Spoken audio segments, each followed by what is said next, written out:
So I'm going to get started now. It looks like it is 7:01, and I want to welcome everyone to the Spiritual Frontiers Fellowship January presentation. Happy 2024, everybody. I hope you had a safe holiday and ready for the new year. We've got some information tonight through Laurel that hopefully is going to help us navigate 2024. So thank you for joining us this evening. If you're here for the first time, welcome. And we're glad that you found us and glad that you chose to attend Spiritual Frontiers Fellowship, our presentation. This is something we do every year. First Thursday of every month is when our presentations are. So this is a good way to get started in this new year. If you've been with us before, welcome back. So my name is Smith Prim, as you know. I am the co-chairman for the Spiritual Frontiers Fellowship, along with Catherine Smart. She is also our writer and our editor. We also have a new secretary, Sandra Castillo, and we have Kim Kasdorf as our media director. He does a fantastic job getting our videos posted to YouTube. Thank you, Kim, for being there.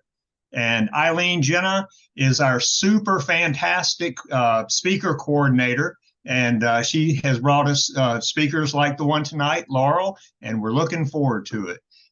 Just briefly, we want you to understand that we are an all-volunteer. We're a 501(c)(3) organization, all-volunteer, nonprofit. All of our monies and energy goes into speakers to bring to you. This program is being recorded. Wanted to remind you of that too. So if you don't want to be recorded, simply turn your video off and please keep your mic turned off till we get to the question and answer part of the presentation. Before I introduce our speaker, I'd like to do just a 3-breath centering. It helps me to relax and helps us bring our focus to the speaker. So if you'll join me, you can gently close your eyes, maybe part the way or all the way, and take a breath inward. And when you exhale any remaining distractions from your day, anything that you would like to release that is not focused on our meeting here tonight, and breathe out. Take another breath in and bring in love and light, and let that fill your heart and your mind and your thoughts. And when you exhale any remaining distractions or worries or anxiety of the day or the week. And one final breath inward and bring in more love and light and bring your focus and attention to this moment and this time. And breathe out and relax. And I'll ask you to open your eyes and join us again. So I'm so happy to introduce Laurel Kassor. Laurel, in this video presentation tonight, she will bring us information, the astrology information about celestial movements that will shape 2024. By the end of her talk, you'll be equipped with knowledge and awareness to be able to help you navigate the upcoming energetic currents with confidence and excitement. And she is an exciting person, I will mention, and you'll find out soon. I hope you're ready for her information. I am. I need this kind of thing to help me. It gives me, I feel like it doesn't give me the edge. I don't have any additional edge, but it just gives me more information to help me get a fully rounded view of my year. And then the year's going to be as it is. I can't predict everything, as no one can. We can only have understandings about where the energy is up there and where we might be able to help navigate along with it.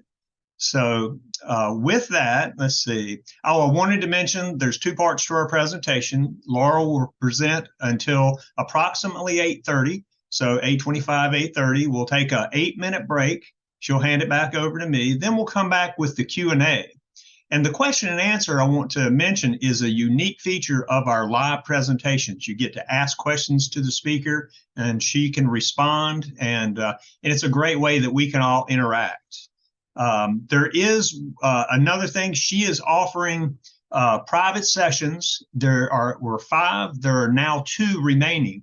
So they're $100 sessions where she'll give you an in-depth astrology view for you as the individual. You can find that registration information on our website, spiritual-frontiers.com. So I am going to hand it over to Laurel, and welcome, Laurel. Thank you so much, Smith. That was a wonderful introduction. I'm feeling very touched right now. And thank you so much to everyone who is part of the Spiritual Frontiers Fellowship who has invited me to be here this evening and given me this platform. I am very, very excited to be able to offer this insight with you about this upcoming year ahead. And I also just want to wish everybody a happy new year and welcome to our little program today. So I'm just going to take a second and get myself set up, get my presentation rolling for you, and then we're going to jump into it.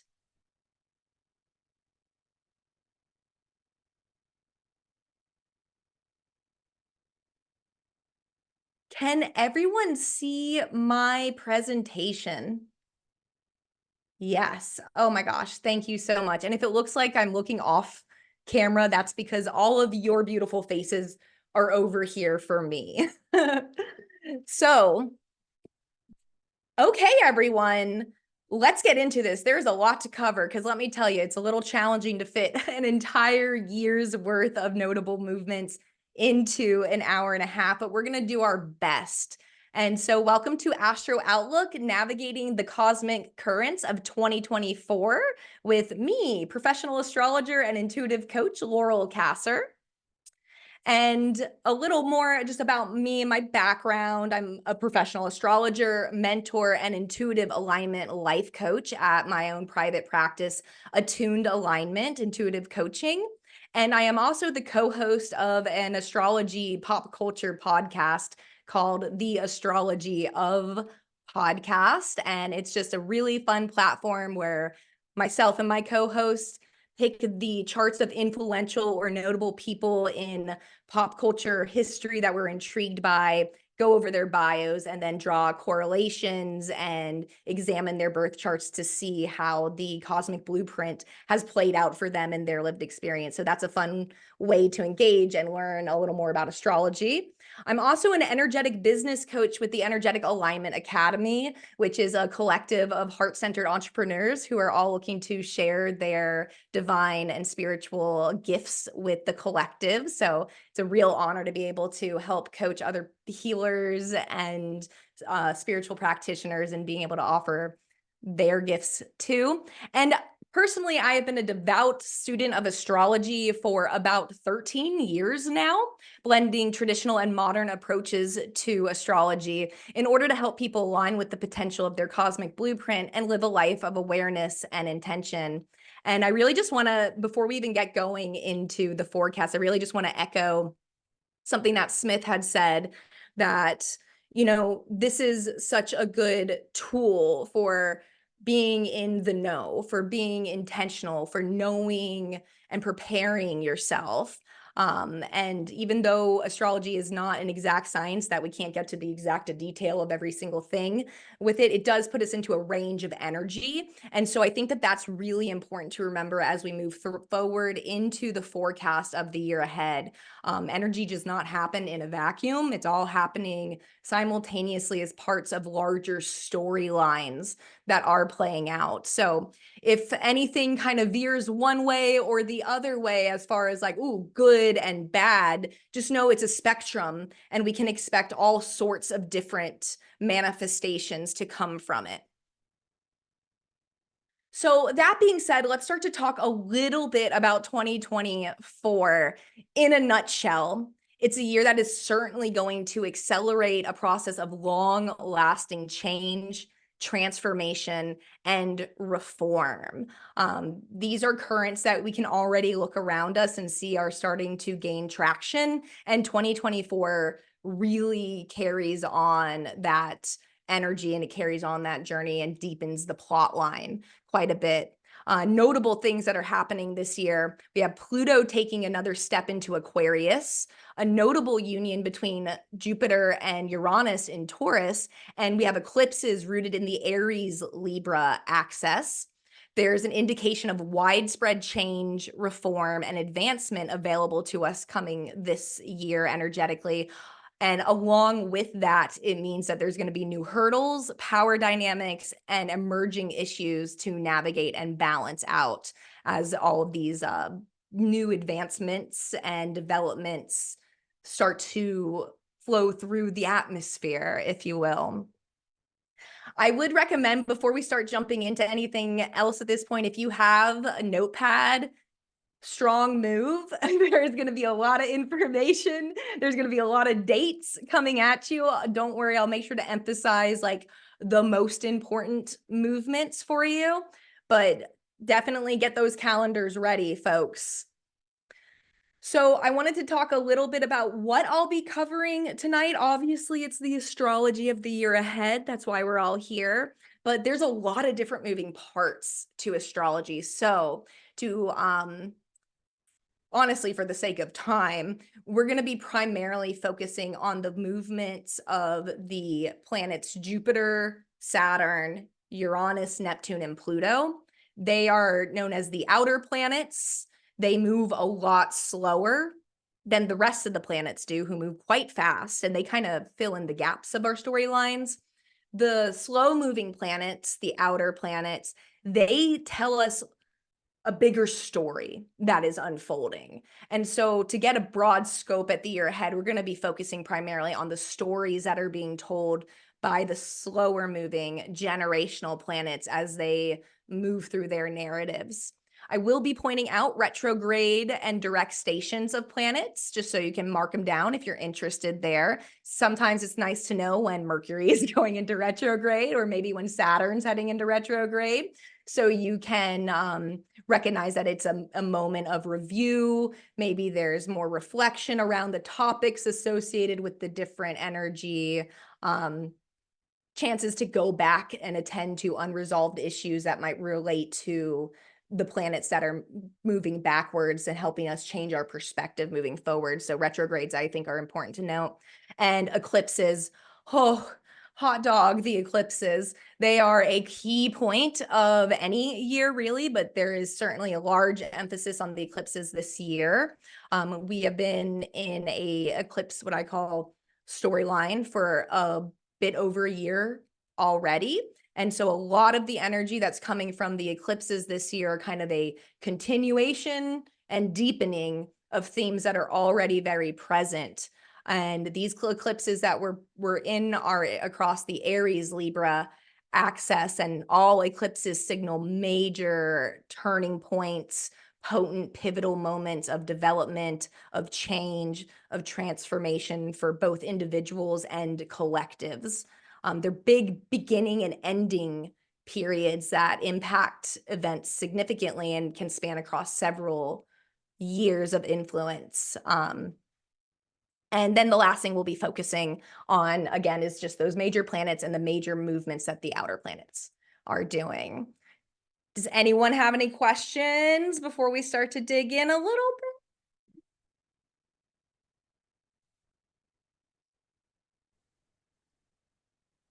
Okie So dokie then. I'll mention this, Laurel, and it's if you we would like most of the questions for the end of the presentation. However, if there is a point where you want to get feedback, that's totally okay. If folks want to raise their hand or put your question in the chat box, we'll try to integrate it in as it is appropriate. Okay, thank you. Excellent, excellent. All right, then carry on we shall. So even though I just said I was only going to really talk about Jupiter through Pluto. However, Mars is having a hot year. So even though I'm not going to be digging in too deep on Mars, the planet Mars kind of functions as a pace setter for a lot of the other energy that is going on. It's a hot year for Mars, who will be making several intense configurations to the outer planets over the course of 2024. before it stations retrograde in Leo in December. And Mars only stations retrograde about once every 2 years. So it's a more highly anticipated retrograde than other planets.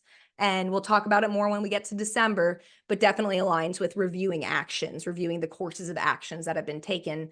And Mars is taking a lot of hot action this year. So Mars is a fiery planet who is known to rile up and spark up whatever it comes into contact with, but especially the outer planets. Mars's interaction with outer planets can signal important and potentially challenging actions or initiations in developing storylines that each of the planet is expressing. And this year, important dates to note for what Mars is up to with the outer planets. Mars will make a conjunction, which means come together and hold hands with Pluto on February 13th, 2024. It will make a conjunction and hold hands and give Saturn a big old hug on April 10th, 2024. It'll get really close and tight with Neptune in a conjunction on April 28th. Coming together, holding hands, giving a hug to chaotic Lord Uranus, Lord of Change, on July 15th. And then on November 3rd, Mars will actually have made it halfway around the wheel and will come to make an opposition and be on the opposite side of Pluto. And I put a little asterisk next to this date because it, for us in the United States, it is 2 days before the election. And it's worth noting that there is some Mars-Pluto activation happening around that time, which, you know, we're 11 months out from it. And I think it's a fair bet to say it's going to be heated. There's going to be a lot of opinions and actions and maybe power plays happening around that time. And it doesn't matter which side you pick because that's kind of the game right now, it would seem. So I did want to give Mars its notable mention for the year that it is up to some business. And these Mars contact dates, if you keep eyes on your headlines around that time, odds are pretty good you're going to run into some things that will relate to like activity being sparked, things getting initiated, action being taken around those times. And remember, Mars is our warrior archetype. Mars is our warrior energy and planet. So we'll leave that there. And so our agenda, everyone, I keep wanting to look at your faces, but you're all over here. Our agenda is we're going to go season by season through the year of 2024, and we're going to look at the important movements that are happening in each month. So we're going to start with January. Here we are. We're living it. We're breathing it. It's real. I've given January the tagline of brace for change, which feels, as we move through the rest of the year, you might agree, feels apt for what is on its way towards us. So one of the first things that happened this year was on January 1st, Mercury stationed direct in Sagittarius. So we started this whole year off with Mercury saying, all right, everyone, let's start moving forward again after spending several weeks reviewing and reflecting on our principles, our morals, our ethics, our belief systems. Now it's like we're entering this year. We're ready to pursue purpose and meaning. It's time for us to integrate and expand what we've learned about our principles and belief systems. And there's kind of this new renewed clarity coming into view over the next week or so regarding the clarity of the big picture that we're all starting to work towards or individually work towards. Today, January 4th, Mars entered Capricorn. So if anyone woke up and they're like, you know what, I'm going to get things done today, you can certainly say, thank you, Mars and Capricorn. We appreciate it. Because like I said, Mars is the pace setter and Capricorn is the CEO, boss, getting it done, managing things, taking practical steps. So this is a really big time period for the next 6 weeks or so where our results, we're really like results driven, results oriented, ready to take on maybe long enduring, long-standing projects. There's a general sense and drive, desire for productivity and achievement. And it's a good time for taking constructive and organized actions. I will say that January is the year to get those plans together, because the rest of the year is going to be pivoting with those plans. January 20th is one of the biggest astrological events of the year. It's part one of the big astrological events, but Pluto is going to enter Aquarius. And some of y'all, if you follow astrology, may have heard people talking and making a big fuss about this. And there's really good reason for that. Pluto is it's a very extreme, a very intense energy. It is a planet that is associated with change, transformation, alchemization, death and rebirth cycles. Pluto is a planet of exposure, and it brings corruption and shadows and fears and the underbelly to the surface so it can be purified. It kind of sucks out all the toxin and then spits it on the floor. And then you're like, oh my gosh, I can't believe there was that much poison in me. Thank goodness it's out now. I can start taking my anti-venom. That's kind of what the vibe of Pluto does. And Pluto takes a long time to do that work, to really get into everything that has been hidden, shaded, taboo, and bring it up to the surface. And so Pluto has spent the last 15 years in the sign of Capricorn.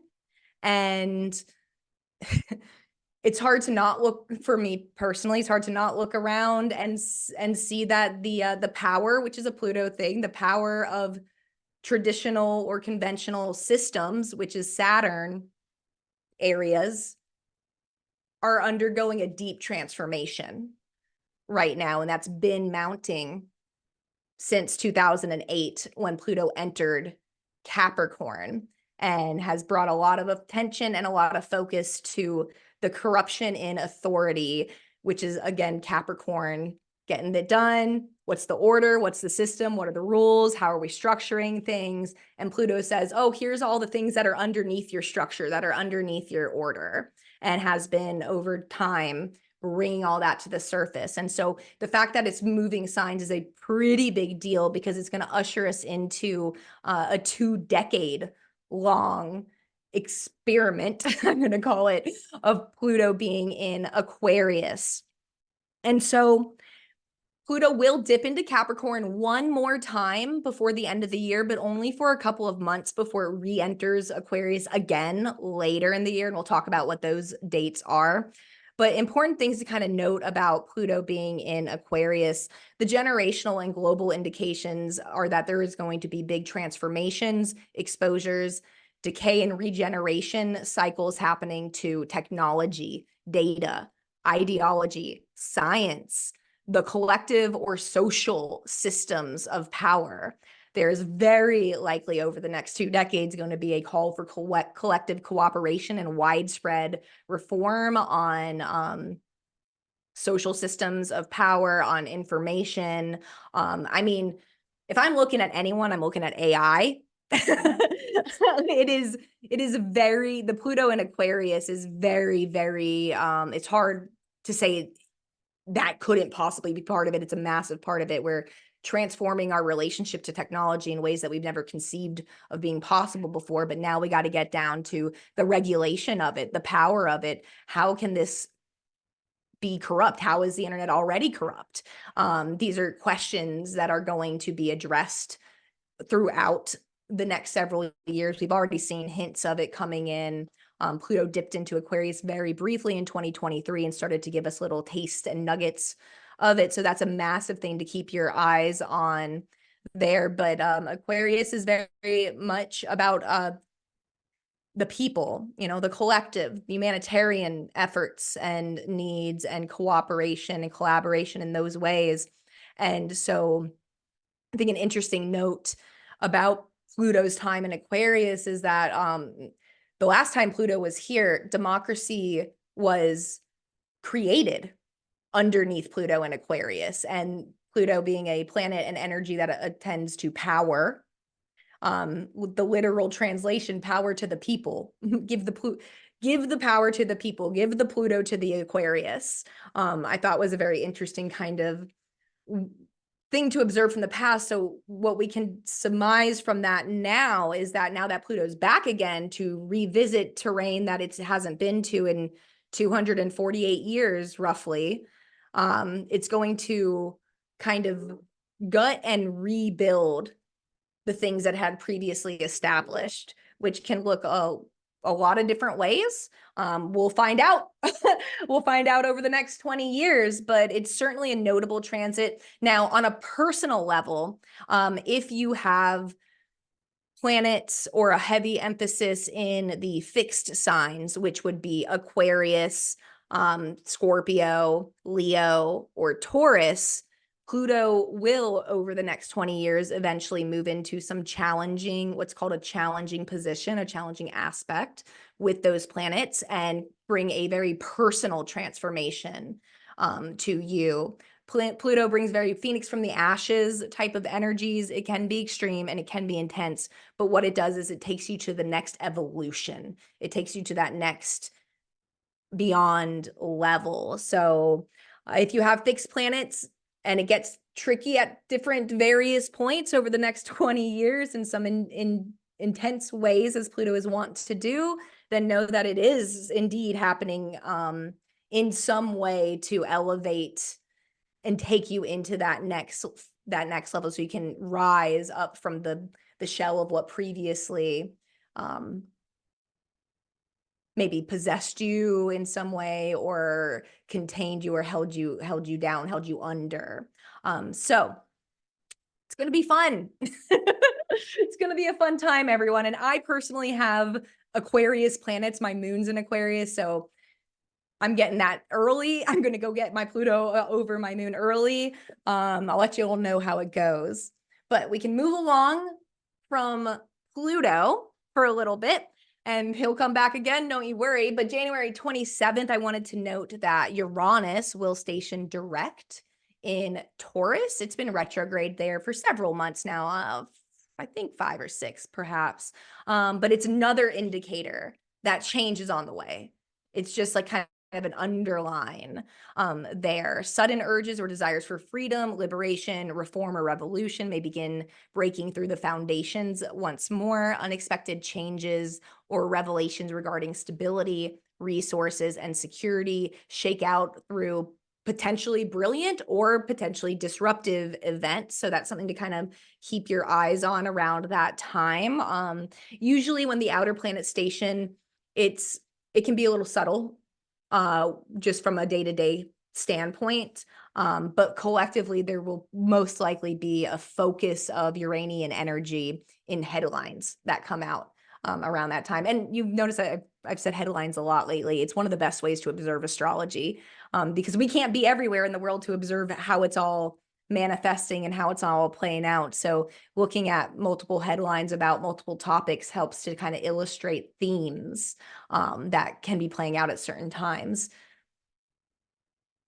And so I wanted to show everyone the chart of the moment that Pluto enters into Aquarius. And a super noteworthy, worthwhile thing to mention about when Pluto enters into Aquarius is that it does so with the sun. They both, Pluto, who never changes signs, is changing signs within a couple of hours of the sun moving into Aquarius.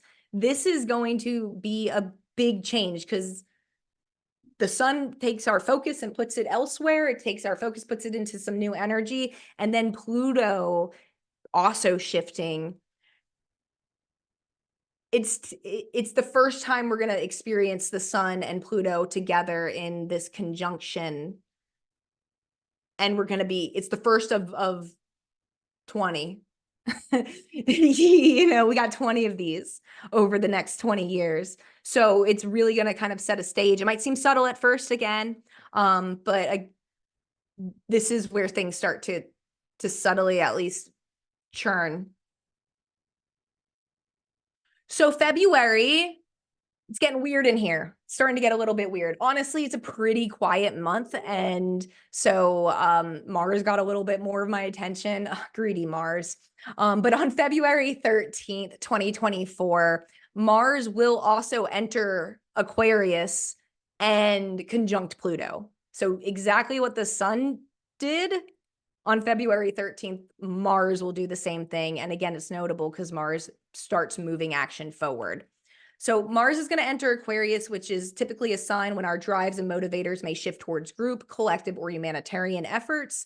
Unconventional approaches to taking action, asserting ourselves, or problem solving will take the lead. The desire for innovation, independence, doing things differently will underline our actions.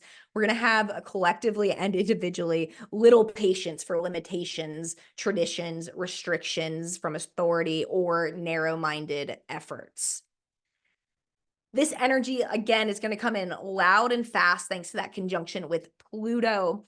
Both Mars and Pluto are intense planets, so when they come together, there's usually some sort of bang or a bump in the very least, a lot of drive, a lot of almost like Energizer bunny levels of energy to achieve or accomplish or get something deep going or to cut really deep into something.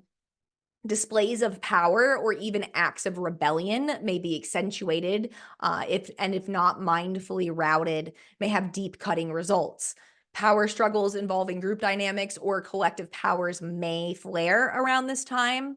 But on the positive side, this energy can spark a ripple of social mobilization towards progressive action or advancement or innovation in some way. Transformative actions may be taken on information that is brought to the surface or revealed, breaking down the status quo is a bit of the vibe that this energy can catch there. But I'm sure whatever some of the events are around this, once they happen, I'll be like, oh, there it is. That's that right there, that Mars and Pluto coming together moment. But otherwise, February was relatively quiet. Now, March, we're starting to do some shifting and adapting. Mars is going to enter Pisces and set the pace towards a little bit less tangible things, such as spiritual, creative, or emotional motives. We may become less direct in our actions, more inclined to avoid conflict, assert ourselves in much less defined ways there. It's usually a period of heightened sensitivity, creating energetic ebbs and flows of creative drives. Sometimes there's confusion, confusing actions, diluted actions can come up when Mars is in Pisces, but also very inspired actions, inspired movements can also be a theme there too. The desire to help others through compassion or charitable actions kind of sets the tone for that next 6 weeks.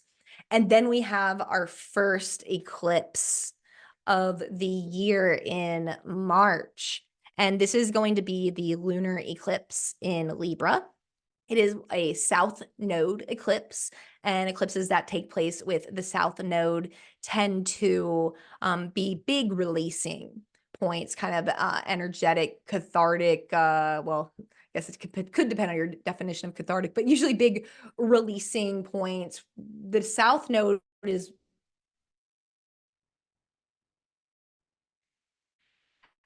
astrologically what from. When the eclipses are happening on these axes, they stimulate a spectrum of energy, an opposition of energy, a polarity. It's my preferred word for it, a polarity of energy. And so we've been in this eclipse cycle since April of 2023. And so this is going to be part of the next chapter there. And we're going to still be in this eclipse storyline of Libra Aries axis until March of 2024. 2025. And so themes that are coming up with these eclipses and these major moments of transitions and change and pivotal, many historic events occur around eclipse seasons. The themes are self, which is the area of the equation, war and peace, self-assertion, cooperation, independence, codependency. So while the South Node specifically is in Libra, these eclipses are inviting us to kind of do releasing around the codependency, cooperation, peace, and other.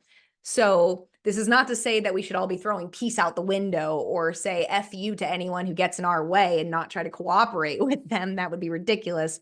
This is to say that these eclipses playing out are times to let go of unhealthy dependencies, unhealthy partnerships, unhealthy relationships, playing nice in manipulative ways. Libra is a very nice energy. You know, that's like part of its whole thing. It's nice, it's kind, it's charismatic, it's charming, it's polite, it's balanced. But when the South Node is there, it's too much of that. It's too much. We need to wring it out. And so those are part of the themes that are being asked to kind of release around this time. Where do we people please too much? Where do we play nice so we hope that someone will like us or get our way eventually? You know, how has our indecision cost us opportunities or relationships? Or whatever that might be. So those are just some things to keep in mind with the lunar eclipse in Libra. Balancing relationships, evaluating the give and takes, making choices about your relationships and commitments. Another theme we could see come up is a lot around social justice, fairness, social imbalances coming to light, and actions being taken in pursuit of finding harmony, hopefully maybe trying to find some kind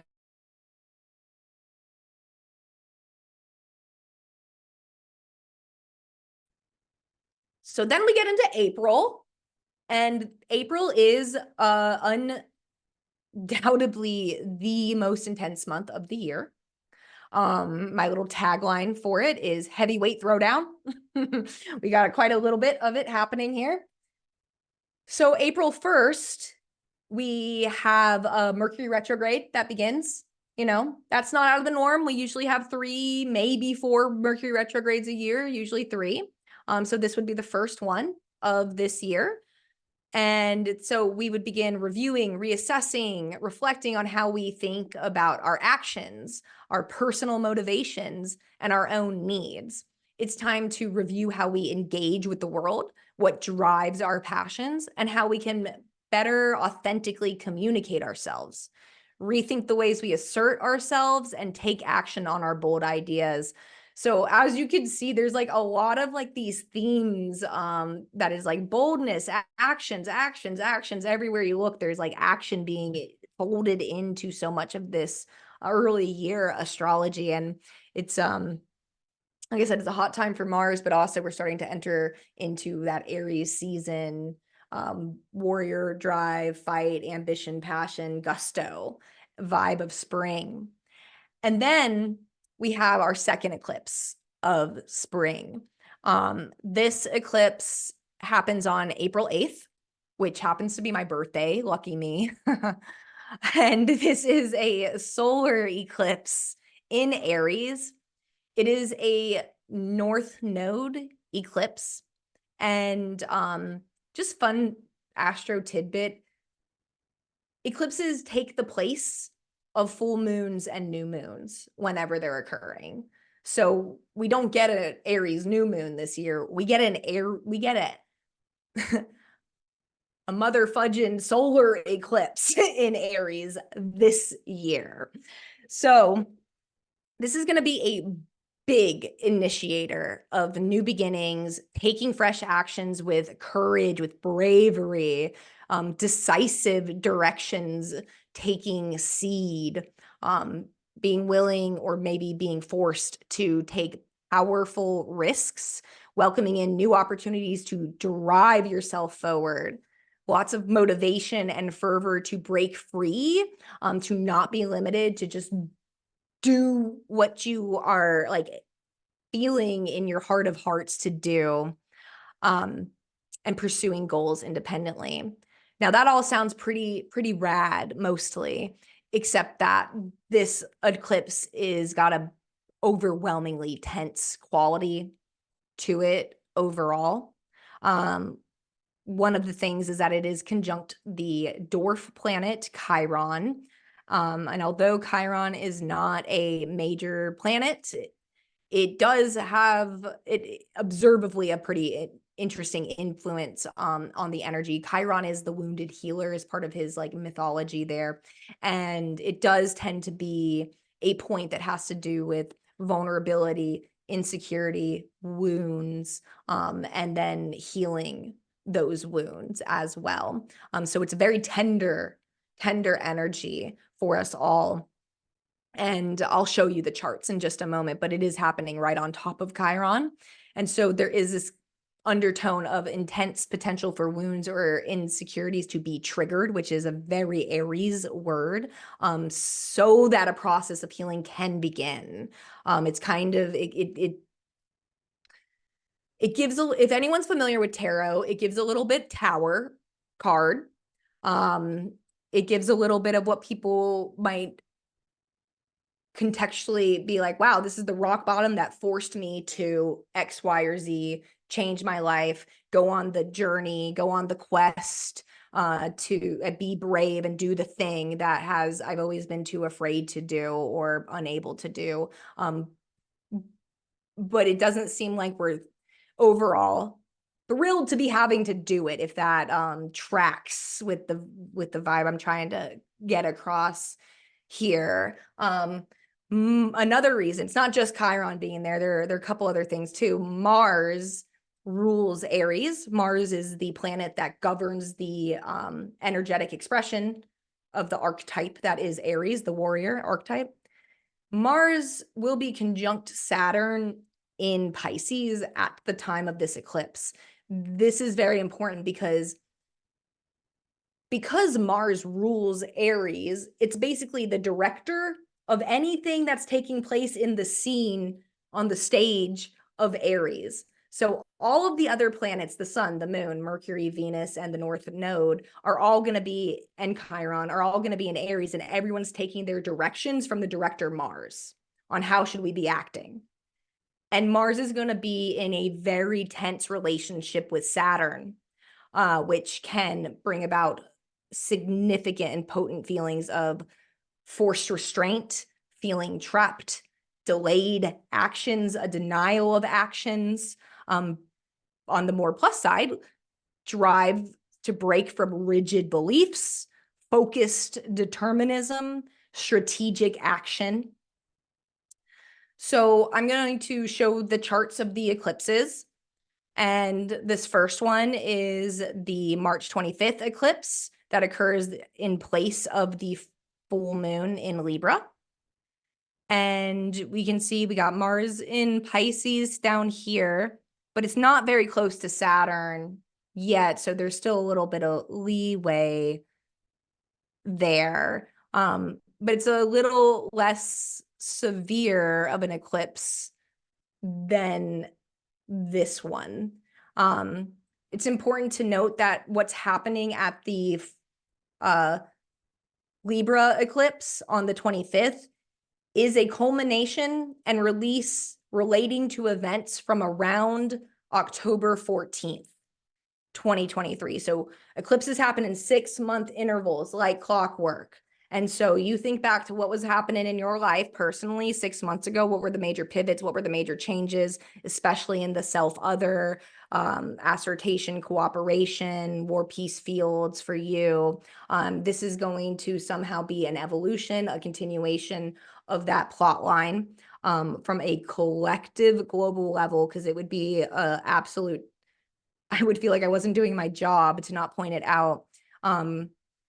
For us collectively, no matter where you stand on the issue, the events of 10/14/23, a week before Hamas had attacked Israel and began what is now an absolute international, like all eyes globally are on that conflict closer than ever before, right? And so that was part of the eclipse. Many, if not all astrologers agree that that attack was certainly part of the Aries Libra War and Peace storyline that was playing out. So I'm personally expecting that we'll probably see further developments correlating around this eclipse cycle.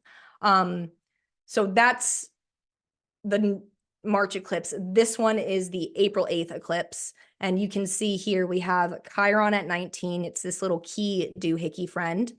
Chiron at 19, the moon at 19, the sun at 19, the node at 15. So close they are. And that's a lot happening. We also have Venus also in Aries, amping up the Aries energy even a little bit more. And Venus in Aries is very much like, well, I want my needs to be met.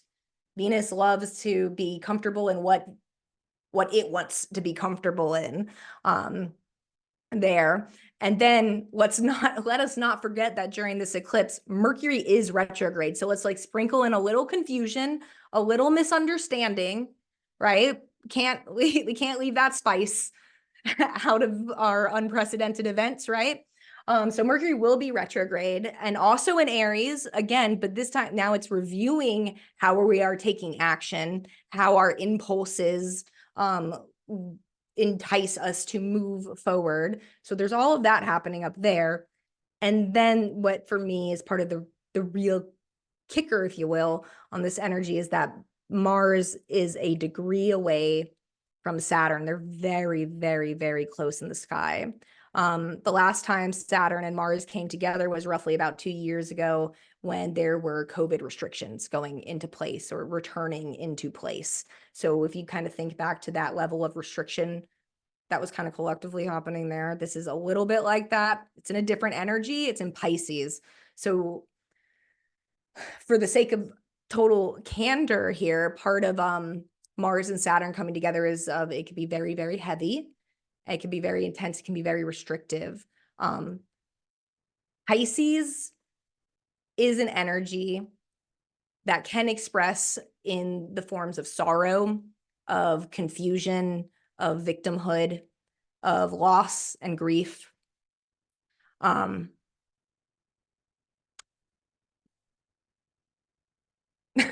This is the part where I'm like, I'm sorry, everybody. I wish I could tell you that it's all going to be so beautiful and great with rainbows and puppies, but it looks challenging. And I hope that I am interpreting in an extreme here. I hope it's not as severe as it can look, but there is a large sense of loss and of grief underlying this that could be the motivator for some big, bold actions that are indicated by the eclipse taking place in Aries. Another thing worth noting is that the North Node, which is where this eclipse is taking place at that North Node, it is traditionally known as the dragon's head because it hungers, it wants to devour, it craves, it longs for it, claws at it, reaches for it, consumes.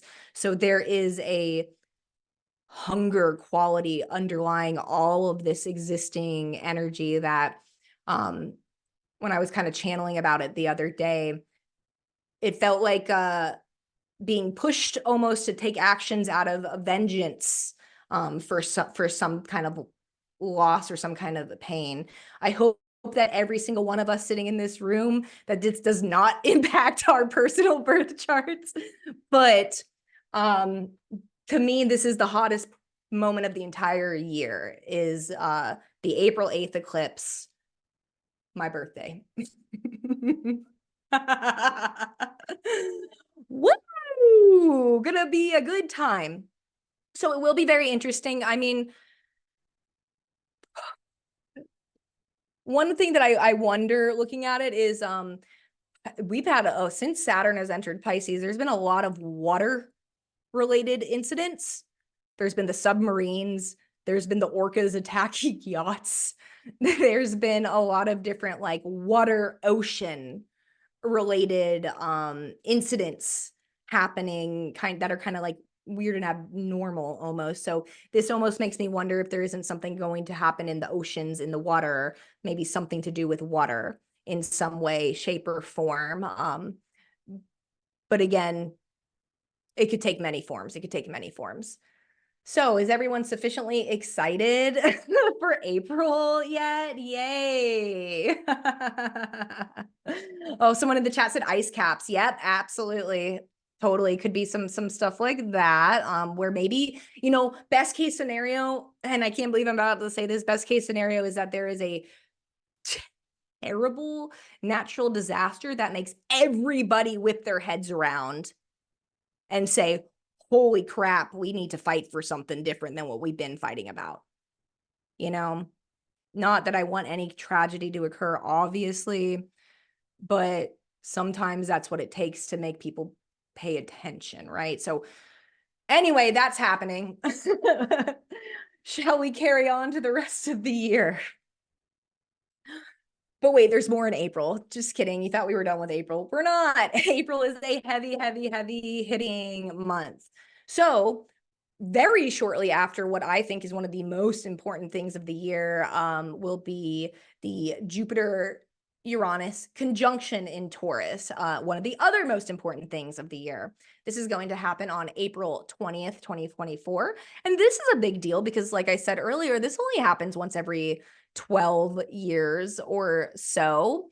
It's going to bring a lot of innovation, progress, technology, scientific breakthroughs, new ways of thinking and organizing our resources, broadening horizons, embracing and stabilizing unconventional ideas or principles, reforming rigid or stagnant social or cultural beliefs. That's like, I'm really hoping for a lot of these good things. It's a pretty good placement, honestly. It's very innovative. Taurus does like to stabilize. So hopefully we're like stabilizing some of the changes that need to be happening in these departments. Changes in environmental awareness, economic fluctuations or unexpected changes in financial systems or resources, supply chains such as food, like innovating, finding new ways, new methods around that, shakeups and calls for political reforms, large-scale unpredictable events, increased emphasis on growth, expansion, freedom, and independence. So this could be a couple things. This could be things that are completely independent of the events that were happening, not but 2 weeks before. And also this could be signals of a response to maybe some of the things that the eclipse is bringing in. Definitely, if you invest, keep your eyes tight on whatever's happening in the markets around this time. Uranus is a known influencer of the stock market, and Jupiter has to do with expansion, growth, wealth, abundance. Taurus is about resources. So be on your P's and Q's if you have money in investments around that time. But certainly this could be a big moment of like, maybe there's new environmental materials, technologies, understandings. The best case scenario in my mind is that Pluto in Aquarius helps us create the AI that's going to save the climate. Like that would be amazing, you know? And so hopefully some of these, again, underlining more of these innovations, breakthroughs, and technology things that are really underlining so much of the year comes through with the Jupiter-Uranus conjunction in Taurus. April 25th, we have Mercury station direct in Aries. So we finally get a little bit more motion in the ocean as far as like clarity on what it is we want to be doing and how we want to be making plans, taking actions. April 30th, Mars enters Aries. So it has now cleared its conjunction with Saturn. And this is going to be noticeable because it's going to be a lot more forceful and a lot more directed energy than when Mars was in Pisces, maybe having a harder time knowing what to do or where to look or how to act or anything. So strong desire to take action, make things happen, fight for your passions, take initiative. It's really like underlining some of the Aries energy that we already outlined before. And this is the chart of the Uranus-Jupiter conjunction. It's going to happen right there in Taurus. We still got a bunch of planets in Aries, so there's still a lot of drive. There's still a lot of passion. There's still a lot of energy. But luckily, it is making a supportive sextile aspect to Mars and Saturn as well. So there's something constructive in kind of implied there with that energy. It's favorable that like we might be able to put some of this, what is more limiting, maybe ill-defined energy and give it like an outlet, an avenue, like, oh, if you just use that here, we can actually make something happen with it. So that's what I'm hoping for with some of that energy, but it will certainly be notable. May, we start to get curious glimmers of relief, like, thank goodness. I think after April, we're all gonna be very welcoming of relief. May 2nd, we have Pluto station retrograde in Aquarius, so it's getting ready to go backwards and do its dip, one last dip into Capricorn pretty soon. But for now, it'll be a reevaluation and deep reflection period of social movements and causes, information systems, technology, again coming up, power dynamics and control, revisiting what is ready to be transformed, exposed, accepted, integrated, and reclaimed. And it's just kind of a deeper peeling back of maybe some uncomfortable perspectives. May 23rd, 2024, Jupiter in Taurus is going to sextile Neptune in Pisces. I am like, yay. This is a nice little breaky poo that I think we'll all have well earned at that point. It's a nice opportunity for compassion, philanthropy, realistic visions for growth and sustainability, limitless possibilities for creative intervention, deeper spiritual or philosophical understandings and ideals, cultural, artistic inspiration or growth, committed, grounded visions of hope and wholeness. Like that is just, I think, woo, that will be a nice moment for us all. There might be like something very cute because a lot of this astrology, I'll be honest with y'all, maybe you picked it up yourselves. A lot of this astrology is not cute. It's what I would call not cute. But the Jupiter and Taurus sextile Neptune and Pisces does seem like there's going to be at least some kind of like hope story, some kind of inspiring like movement, maybe some kind of like beautiful piece of art comes into the world, or there's an opportunity for taking action in that kind of direction. Maybe there's some kind of spiritual peace and grounding that can occur there, but like it does like yay, a little bit of relief there. And then on May 25th, Jupiter leaves Taurus, where it's been for about a year by that point, and will enter Gemini. So if you guys thought I was talking about technology before, just wait, just wait. So Jupiter is going to be in Gemini for a little over a year, and that is a busy sign. Like that, Gemini is always cross-pollinating. I think of Gemini as little bees roaming around, going to this flower, taking the pollen to this flower, going over here, heading back to the hive, going back out again, always moving, always networking, always connecting dots. And Gemini, if any sign archetypally is information and data and intel, it is Gemini. So having Jupiter, who governs belief, thoughts, hope, morality, ethics, judgments, theories in Gemini, there's going to be a lot of big mental activity going on for us all collectively. So this is looking like, to me, an expansion of ideas, belief systems, concepts, theories, communication, and messaging technology. Principles, policies, and opportunities for growth are going to be focused on data, details, intel, intelligence, and wit. It's giving me, at various points while it's in Gemini over the next year, it's giving me information overload is part of the kind of signature I'm kind of expecting there. Contradictory perspectives, an endless curiosity and willingness to explore different ideas. There's a kind of the call to juggle your opinions, juggle your perspectives, and definitely a need for mental flexibility, Be careful of mental burnout, though. Also, it's really worth noting that Jupiter is a big picture energy. It wants to focus on the broad strokes. Gemini is all the data, all the details, all the nitty gritty, everything it can get its hands on, right? So details, while Jupiter is in Gemini, can kind of slip through the cracks in order to get to the big picture. You know, someone might have a great idea and it's like, just think of it. Think of the innovation it could bring. And then maybe someone else is like, but wait, did you think about this part of it? And they're like, no, don't worry about that. Don't worry about that. Don't worry. We'll get there. Just see it now. You know, it's kind of giving me a little bit of sleazy salesman, like sleazy car salesman in a way, where it's like, yo, don't look over there. Look over here at what I want you to see. Almost as part of the vibe it's giving me. One thing I really do want to make sure I note is that something that was coming up for me while I was writing this was propaganda, just the word propaganda coming through.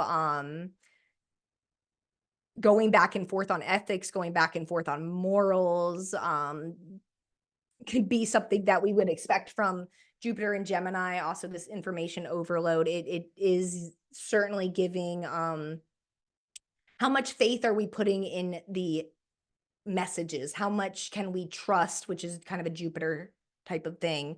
How much can we trust the communications that we're receiving? And we already know going into this year, election cycle, whatever you want to look at, a lot of what this is all pointing to, that recordings are being doctored, images are being doctored, messages are being doctored. Like, it's getting harder and harder to know what we can trust, right? And so I think that Jupiter in Gemini is kind of going to bring a little bit more of that to us, and a lot of really cool ideas and really cool and exciting communications and disseminations of messages. So it's going to be interesting there with Jupiter moving into Gemini. And honestly, up front, looks great. Looks great. Jupiter is going to move into Gemini and be in a conjunction with Venus, a very nice planet, a very good friend of Jupiter. And they'll also be very, very close to the sun too. Another very, very good friend of Jupiter. So we're going to have a big Gemini influence, like right out of the gate there. And then on top of that, Jupiter will make a productive, supportive trine to Pluto. So big push forward in change and innovation, in new ideas coming through and being communicated about. That could be like really transformative in various ways. So it looks like a strong start, but it will eventually start to run into some problems or blockages, I guess we can say, as it continues to span out into Gemini. So June is kind of a little bit of a slow down and check the rear view mirror vibe. I just mentioned this a moment ago, but Jupiter in Gemini will trine Pluto, who is retrograde in Aquarius, on June 2nd. Extreme expansions or major transformations in technology, communication, information, logistical, or even social systems, significant opportunities for deep and lasting personal and collective evolution and growth. Powerful solutions to complex problems may begin to start to form, which could be really great for everybody, I think. Potentially positive collective reform, deepening and diversifying of collective perspectives and understanding, emergence of new socially based power systems, which I think would be an interesting one to keep our eyes on.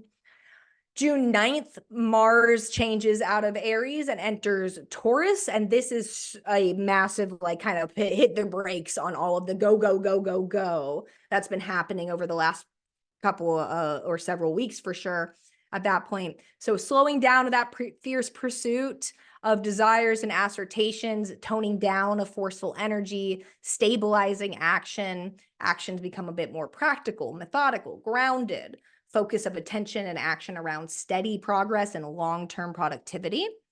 On the less productive side of Mars and Taurus, it can indicate resistance to change, stubbornness, and refusal to adjust or take new initiatives. Energy going towards material and security-based concerns. So might take a couple of different forms there. It is interesting that this happens just a few days after there's this big trine with Jupiter to Pluto, which again could signal a lot of like powerful things that are powerful information that might be trying to emerge in some way. And then Mars and Taurus is kind of like, all right, well, let's slow down now. We just did a lot. Let's not keep going forward. Let's wait a little. There's a little bit of that vibe there. Saturn is going to station retrograde in Pisces on June 29th. Increased introspection, reflection, organization of currently malleable, porous nature of systems and social structures, as well as authority, responsibility, and commitments. I will say that I've noticed, certainly since Saturn entered Pisces in March of 2023, and Saturn has a lot to do with authority, and Pisces can sometimes be very malleable, very wishy-washy, very kind of fishy, going, shifting, shimmering, right? Some of the, and I think I think most of us can look around the globe and see that's there collectively, there's a lot of power systems that are weakening right now. And so with Saturn stationing, retrograde, there's kind of a reviewing of these weakening power systems that might take a little bit of command there. For us all, when Saturn retrogrades, is kind of it's a reaping period of what we've sown in a way. And it comes back to give us our dues.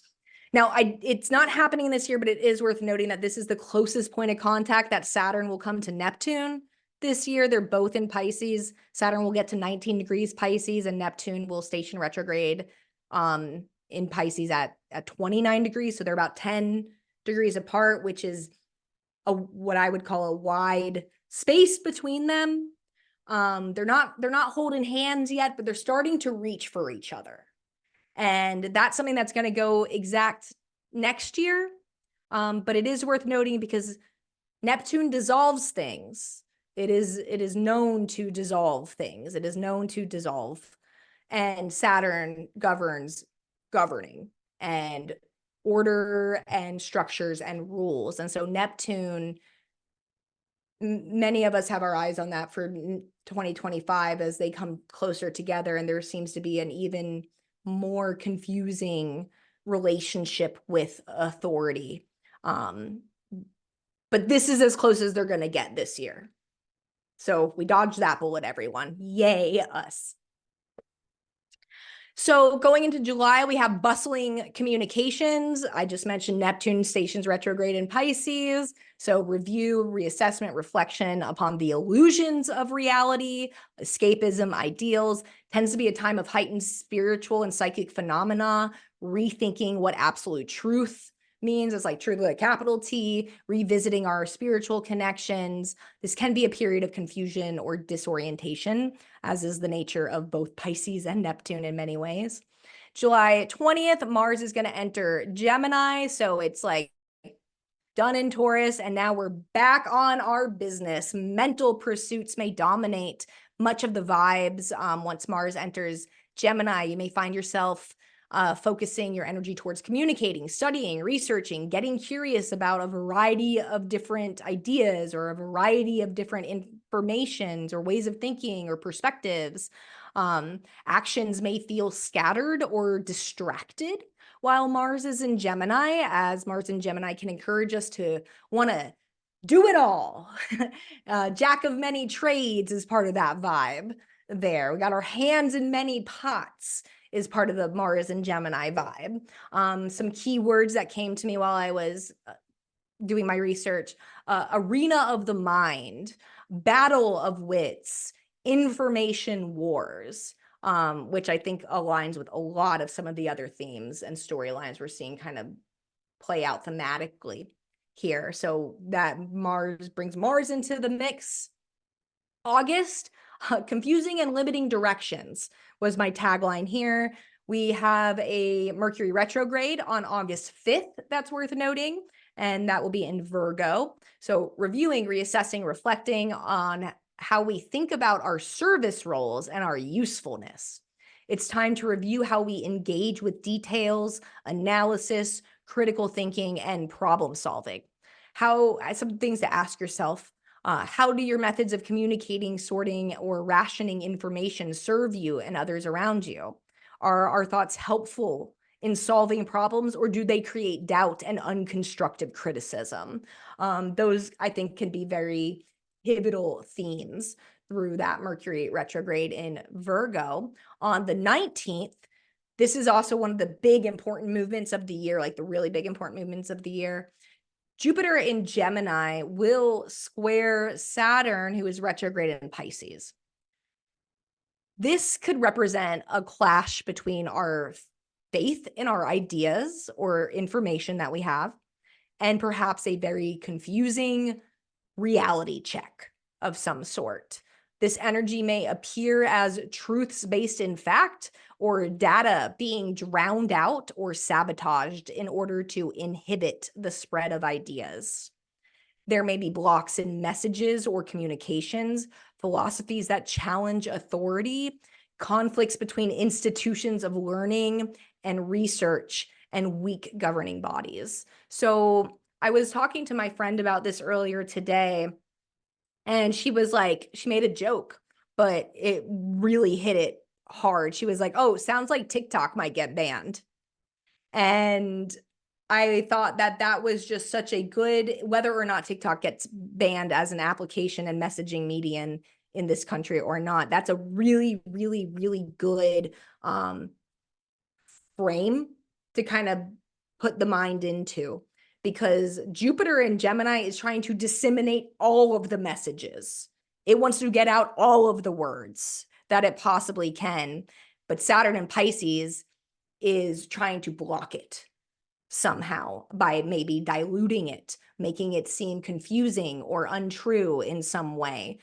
This could very well be an attempt by power holding bodies to try to like grasp at like the quicksand almost, as Jupiter and Gemini is trying to get out all these ideas or all these messages. This could definitely lean into some stuff we might see around higher education, or laws going into place around education. This could be a book bannings kind of stuff. This is not the last time we're going to see this energy. So whatever it is that's coming through here, we're gonna get another plot point in that story as well. But it's worth noting because that does seem to be a big focal point between the energy. August 28th, Mercury stations direct in Leo. So we start to move forward again, rethinking and redefining the ways that pride and ego play into our self-talk and the way that we speak and communicate and process information. Communications and our thoughts may take on a clearer or brighter or perhaps more dramatic flair as we work to make cognitive shifts so that we can share our opinions and our views and our thoughts confidently. And so this is the chart of the square that Jupiter and Saturn are going to share. So Jupiter will be at 17 degrees Gemini, squaring Saturn at 17 degrees Pisces. And it's definitely worth noting that Mars, again, Mars is having a hot year, that Mars is involved here. So when I said information wars earlier, this seems to be some kind of battle in that direction, to maybe contain some of what could be leaks in information. Saturn and Pisces is leaky, it's watery, it's going between cracks, right? So that could be something to keep our eyes on as we move into August there. September is a bit of a dip in the depths. Pluto successfully retrogrades itself right back to Capricorn for its final true countdown in Capricorn. And it won't be back for a couple centuries, which is just kind of wild to think about. But this could bring about kind of a resurfacing of hidden fears, corruptions, power dynamics, especially around authority, that require release and purification. It's a deep look into the power of responsibilities and a reflection on the decay of traditional systems or traditional conventions, which are things that Capricorn really keeps. It's Capricorn very much is like the keeper of the time, keeper of history. It knows how we built into this space. So we'll be dipping back into Capricorn there.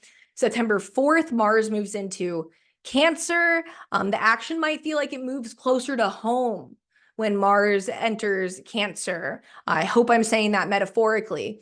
We may be inclined to act more protective or tend towards more maybe passive aggressive forms of action. The basis for action becomes a lot more emotional than intellectual, and really can like trigger our emotional sensitivities. It's a little more like I got to keep me and mine safe is kind of part of the energy. The warrior is attending to the home, if you will. Mars is entering Cancer there. So it's important that like fighting to belong could also be kind of a theme. Feeling like we're fighting to belong could be a thing.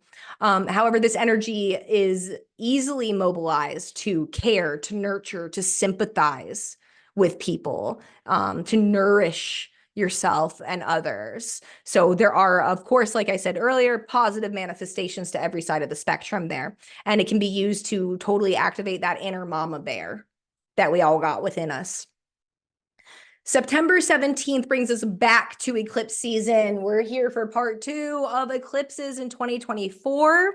And this will actually be an interesting one because it kind of breaks our cycle a little bit, because this eclipse is actually the very first peek into the next eclipse cycle that we're going to get. So this is like the door is opening to what comes after Aries Libra eclipses. So this is going to be a lunar eclipse in Pisces. And it is going to kind of, like I said, illustrate the first taste of the North Node Pisces, South Node Virgo energy.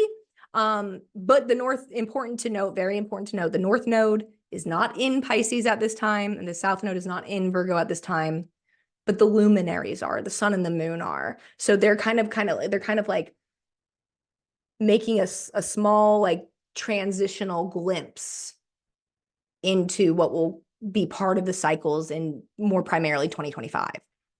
So this starts to set us up with some themes that will be coming into play over the next few years. Topics may revolve around surrender, sacrifice, transcendence, victimhood, what that means, what that means to us all, escapism, compassion, release, surrender, and forgiveness, I think are going to be big themes that will come in with the Pisces Virgo eclipse access. And that will be connected. We'll like find out how that's going to connect in as the rest of the eclipses in the Aries Libra access continue to unfold for us. And so October, our tagline is letting go of faulty connections. And October 2nd is the end of eclipse season with our second eclipse in the fall cycle of the eclipses.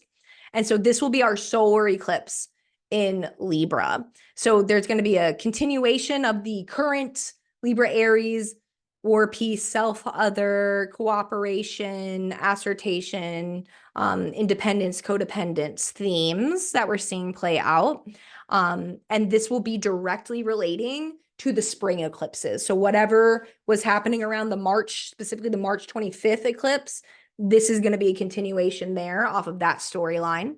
Big new cycles beginning, which can help us release old compromises or agreements that are imbalanced or unfair. Signals major change in decision-making and diplomacy.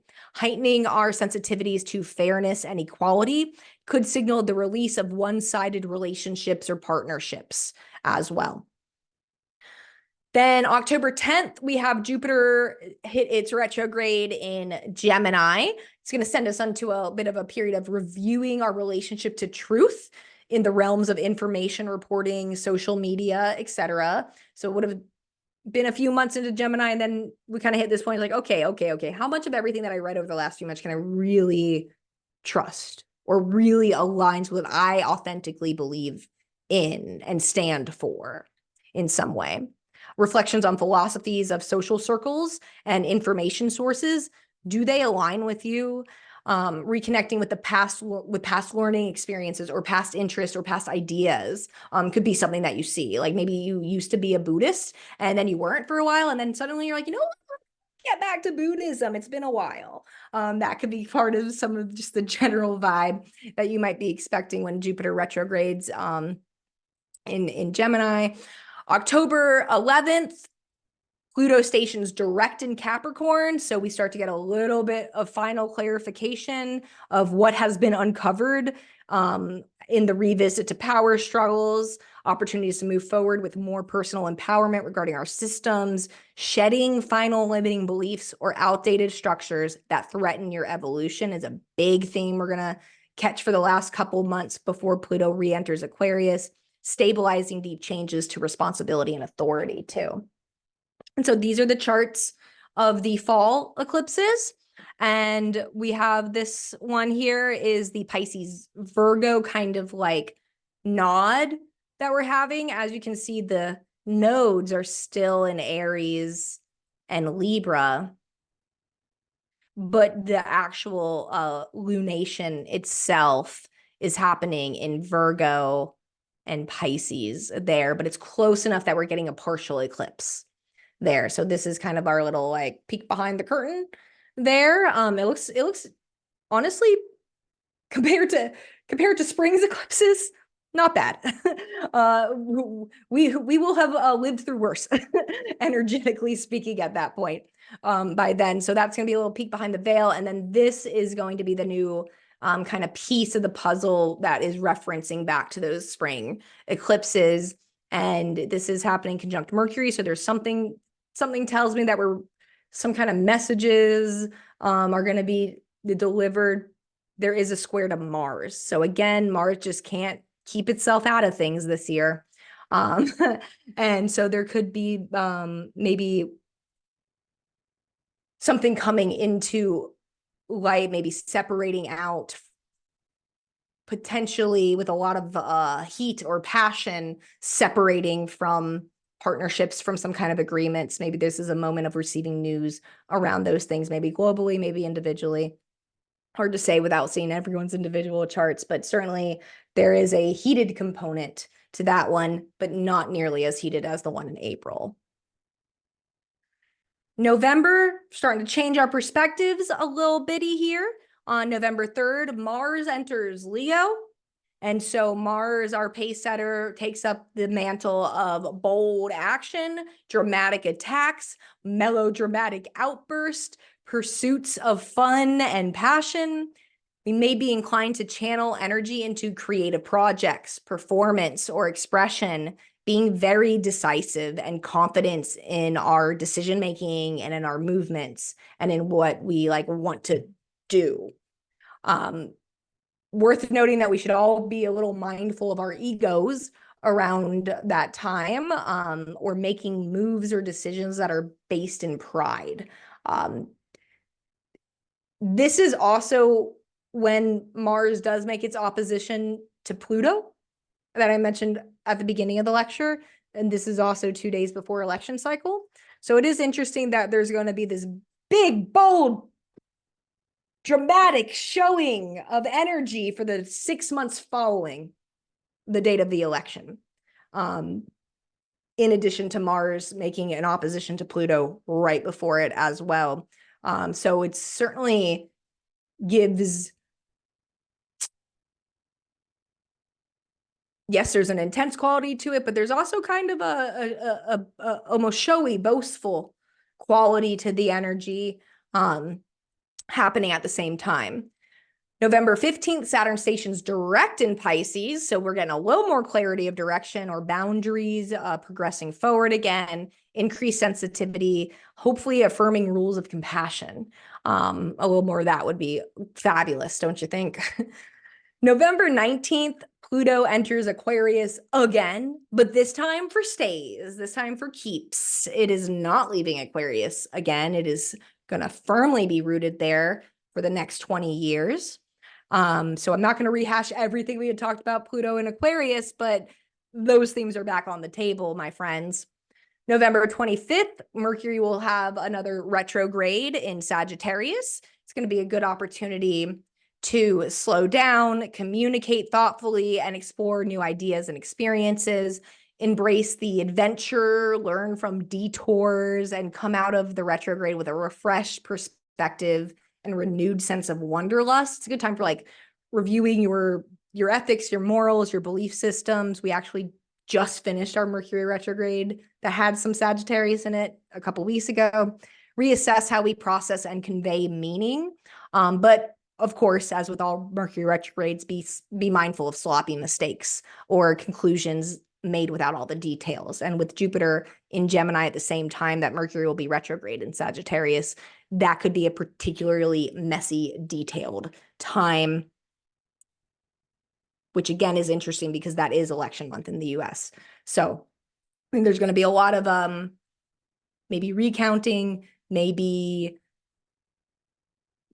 trying to prove or disprove, but it seems messy. It's messy is kind of the part of the undertone, which I think even now in January, no one will be surprised to hear that the 2024 election might feel messy. So we get a little bit of that to back that up. December 2024, back to the crossroads again. We find ourselves at some crossroad points again. December 6, 2024, Mars retrogrades in Leo. And I mentioned at the beginning that that's kind of a big deal because it doesn't do it that often. Most of the other planets retrograde at least once a year. Mars and Venus don't. So it's kind of a bigger deal when they do.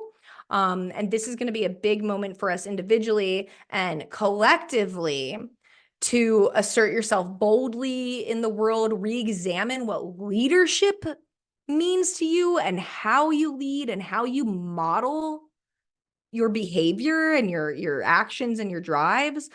Bold uses of force or actions motivated by pride and ego, again, might be up for some reviewing. Or some pausing and some reflecting upon. Introspection regarding how we assert ourselves creatively and review of how we handle conflicts could certainly come through in this time. Reassess and realign our choices and desires with our creative will. So that's certainly going to be an interesting energy to navigate. It's once you get this far out into the forecast, it becomes a little foggier as to like, what could it be about? We know it's going to be about leadership. We know it's going to be about how we behave, how we act, how we perform, and our motivations in the world, what that will look like on personal and global stages. Hard to see at this point in January. But again, it's still interesting. December 15th, 2024, Mercury will station direct. So we are ready to chug-a-lug along forward after rethinking and redefining the ways faith and purpose and philosophy impact our communication and speech. It's time for us to put our hope where our mouths are and move forward in communicating with wisdom and what we've uncovered to the world. Clarity around issues that may have surfaced in broad or abstract matters, including travel, education, politics, religion, or foreign affairs, might start to get a little more clarity there. Sagittarius is definitely tied up in things that are foreign or things that are far from us. So that is something worth noting. And then on December 24th, 2024, the last big movement of the year occurs when Jupiter in retrograde in Gemini squares Saturn in Pisces. So this is a callback. This is an echo to the Jupiter-Saturn square that occurred in August that we talked about, where it seems like there's some big blockages on info, on knowledge, on messages, perhaps spanning out. And so this gives me the feeling that there's going to be some kind of revisiting or reviewing of some of the things that were done in August around these topics that may have been difficult or intentionally unclear. And it's kind of like, okay, what's our next roadblock? How is it going to be like blocked or denied or slowed down now? Like maybe they found a way around it at some point, whatever this event or energy is, And then it's kind of like, oh, well, what can we do next to get in the way? Something I did think was interesting about this is the first time it happens, Saturn is retrograde and Jupiter is not. And this time that it happens, Jupiter is retrograde and Saturn is not. So it's almost like there's this like turning tables energy also kind of coalescing with it, because the one who is reviewing is no longer reviewing and the one that was being reviewed is no longer up for review. And so there is this kind of switching around happening, but I do think that that's going to be a further development on some kind of confusing limitation on information, and how much maybe we can trust and believe in it. And isn't that a cliffhanger? Isn't that a cliffhanger for how the year ends? It's not all neat and tidy like it was this year. Nope, it's going to be certainly a strong continuation into 2025 of many of these themes there. So to recap, just to get those highlights all together, because I know I just info dumped all over everyone. So I appreciate you holding your umbrellas while you took your notes. But the biggest highlights: Pluto's move to Aquarius hints at long-term tech and social transformations, urging us to rethink and prepare for massive social and technological changes over the next 2 decades. When Pluto briefly dips into Capricorn, expect old systemic power dynamics to resurface. Pluto's return to Aquarius signals that we're officially in and staying in the 20-year long transformation period. Aries Libra eclipses focus on dynamics of self-other, us-them, assertion, cooperation. Libra's lunar eclipse highlights the major releases of imbalanced relationship, while Aries solar eclipse sparks blazing initiatives and momentum, but might come bundled with a call for tough actions. We also get an introduction to the next eclipse cycle of Pisces Virgo, covering themes of sacrifice and service that we'll be transitioning into in 2025. Jupiter-Uranus conjunction in Taurus promises innovation that could shake up and disrupt politics, material resources, and economies. Scientific breakthroughs and discoveries in physical resources, environmentalism, and agriculture may be expected, as well as growing movements and calls for stable and secure social and collective reforms.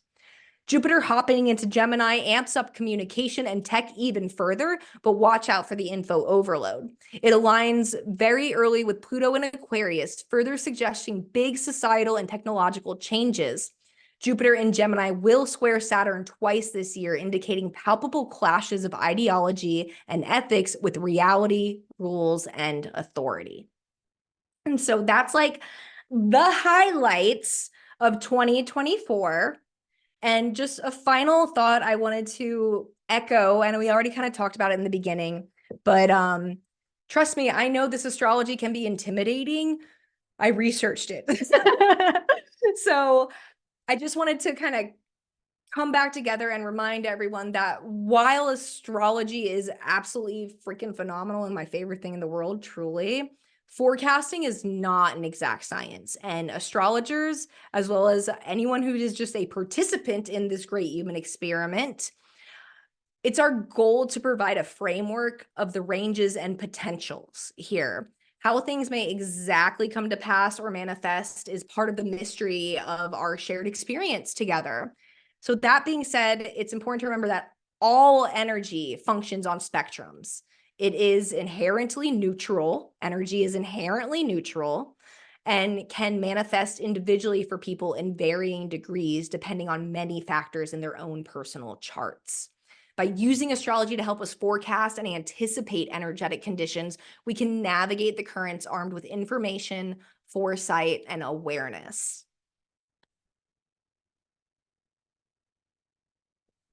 Thank you so much, everyone, for listening to me. I can't wait to hear your questions and go back over the chat. That was awesome, Laurel.